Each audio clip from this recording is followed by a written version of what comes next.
Welcome back. We broadcast live from SEC Media Days right here in Atlanta. I'd like for you to subscribe and like this video for more on YouTube coming your way. Bill Hancock joining us as we are at the College Football Hall of Fame. And this guy knows quite a bit about college football. And Bill is nice enough to give us a few minutes. Bill is the executive director of the College Football Playoff. And I think you're on the College Football Hall of Fame board as well, so you know college ball through and through. I love college ball. By the way, thank you for having me on. Uh, And aren't we lucky to get to be involved in this sport?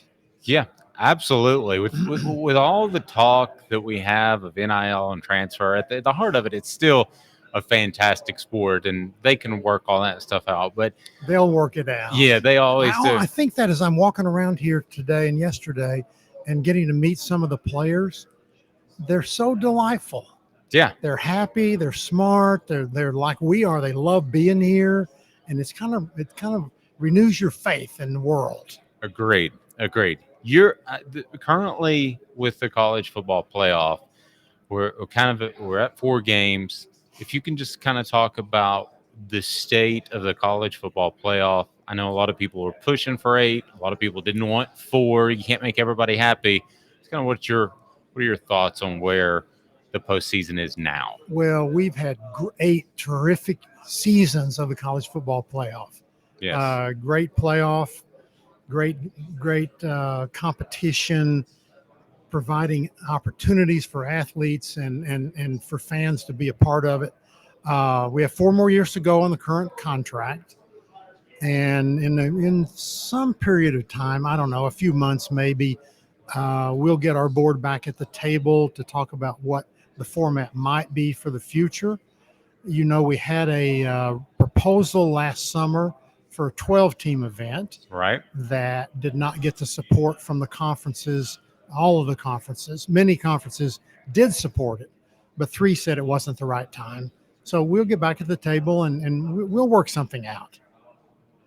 So what is just from an insider's position, what is your favorite part of being in the College Football Playoff? Like, what's your favorite part about it? Watching it, being there? From an insider's position, what I really enjoy the most is working with the team selection committee. They are smart, they're high integrity, they're funny, and they're football fans like we are, and then they know the game very well. So those 6 meetings that we have with them during the fall is the highlight of my year, frankly. And, you know, in addition to selecting the teams and dealing with the politics, we also stage the national championship game. Our staff puts that on, and there's nothing like that kickoff moment, the opening kickoff of the championship game, when we can sit back and go, hey, we did it. Here we are. It's a really good feeling and an incredible event to be involved with. Bill, if we can go back to the 12 you talked about, that didn't pass, obviously, but what were the main concerns of the 3 conferences that you mentioned of going to 12? Well, first of all, it had to be unanimous because we were looking at changing the contract, and all the parties that signed the contract would have to agree. So we knew it was a long shot and to get the new proposal in, but to describe what the conferences were saying, one thought there should be automatic qualification for conference champions. Mm-hmm. That was not in the proposal. Another thought there should be certain guarantees for certain bowl games to participate. And we knew we wanted to have some of the games in the semifinals and quarterfinals in bowl games, but we weren't willing to go quite as far as that conference wanted relative to the game that it's involved with. Another conference said, you know what, it's just not the right time. We need to get some other things resolved, like NIL, like the transfer portal. And the other group just said, you know what, if we wait forever to get those things resolved, we're not going to have the playoff that we want. So we'll come back to the table, and I'm confident, I'm very optimistic that our board will do the right thing for college football. So can you tell me of the conferences that were opposed to it? Is that something you shared publicly? Well, and it didn't come from me. It's been publicized. Okay. It was the Big Ten and Pac-12 and ACC. Okay. And they each had they weren't mean about it. They just had reasons Sure. that they thought this was not the right time. Well, it seems like to me, you're saying that this is a real possibility in 4 years.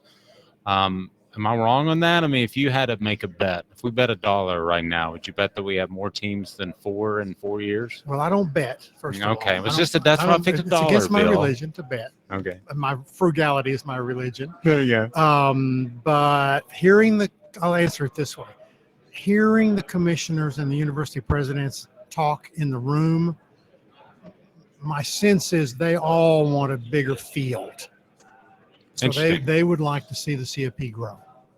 Do you think the addition of last year, Cincinnati getting to that 4th spot, do you think that has anything to do with people wanting the playoff to grow? For a long time, we had, the Boise States and the smaller schools, not necessarily Power 5, but smaller schools vying for that position. And then we finally see one get into it, and then we saw what happened. So do you think that has anything to do with expanding the playoff? I don't think per se it does, but there would be obviously more participation, more teams, more athletes would get to participate in the national tournament. And that would be a good thing. I think we were all proud of Cincinnati. They were good. They earned their spot. Sure. There was no charity there. They earned that spot, and they played well in the semifinals. I mean, we had seen that it was pretty hard to beat Alabama no matter who you are, but they held their own, and we were proud of them. And they have good players, and they're very well coached. So I think in the new proposal, there were the best 6 conference champions would have been in the playoff. So if you think about it, that's whoever the best 6 are every year. There was no automatic contracted berths. It's just whoever the best 6 were. So last year, clearly Cincinnati would have been in there. Sure.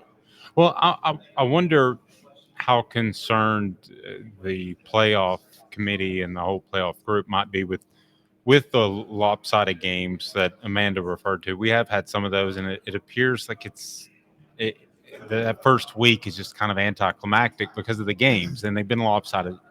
What's your take on that? Remember when the Super Bowl was criticized For being lopsided, because yeah. of lopsided, and they haven't had a lopsided game in a while. Sure. And there's nothing you can do as an event manager to control the quality of the games.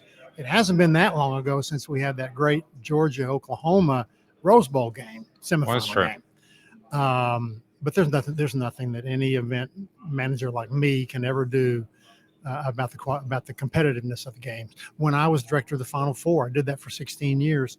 We had some dud games. We had some games that were not competitive, even national championship games. It just kind of goes in cycles. You learn not to worry about that. Right. I could take a lesson or two from Bill as far as yeah. worrying about stuff. Sorry, man. Go ahead. You definitely could. So if the playoff did expand, a lot of people are concerned about regular season. How would that affect regular season? Would the bowl games go away? Do you have any insight to what that would look like? We've spent a long time studying that, and our conclusion was that November will mean more in an expanded playoff because more teams have a chance and they're playing for a playoff berth. Now in November, a lot of teams are playing for a bowl spot. They want to kind of move up the bowl ladder. The best thing we have in college football and college athletics is regular season football. Nothing draws people to universities, athletics departments like regular season football does. So we have to be really careful not to hurt regular season ball. I thought about that a lot when I was director of the Final Four because March is so great in basketball. It's wonderful. But regular season basketball can use a shot in the arm. And I don't know what the answer is, but I had a friend who said he only paid attention to 2 regular season college basketball games every year. And I said, he said, I love March, but I only pay attention to 2. And I said, what are the 2? He goes, Duke, Carolina, and Carolina, Duke. Yeah. Yep. So I have a friend like that myself. I had a feeling that's where it was going to go. Yeah, 2 games, Duke, Carolina, Carolina, Duke. But we have to maintain our regular season strength. We have to maintain the importance of September. What are we, 8 weeks away or fewer from the start of the season? Yeah, fewer. And we have to maintain the importance of those games.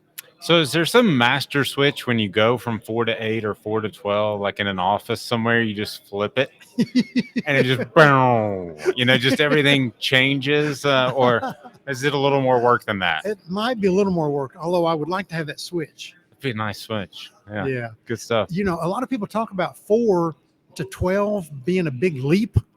Like, why wouldn't you make an interim step? Yeah. And we talked about a lot of different formats when the committee was putting its recommendation together: 6, 8, 12, 16. And we just kept coming back to 12 as a way of getting the right balance between at-large spots and spots for conference champions. Would the regular season expand, or condense, or would we expand to? I know now it's 12 with the playoffs. It would be it's 13 with the championship. Then playoffs, it would be 14, 15 now. Am I right? Yes, 15. It's 15 at the moment. Would it go to 16? It could potentially be 17 if a team that had to play in the first round made it all the way to the championship game. Okay. But we know AD wants to give up a regular season home game. They're too important. And the conference championship games are tied to the conference television contracts. So no conference really wants to give up its championship game.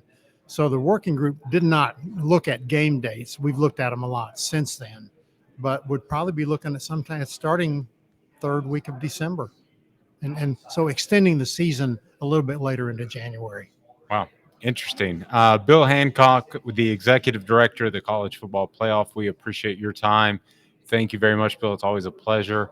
And have a fantastic rest of the week. Well, this has been fun. Thank you for having me on. And don't worry. Thank you, Phil. I'm trying not to stress. This is a presentation of Off the Hook Sports.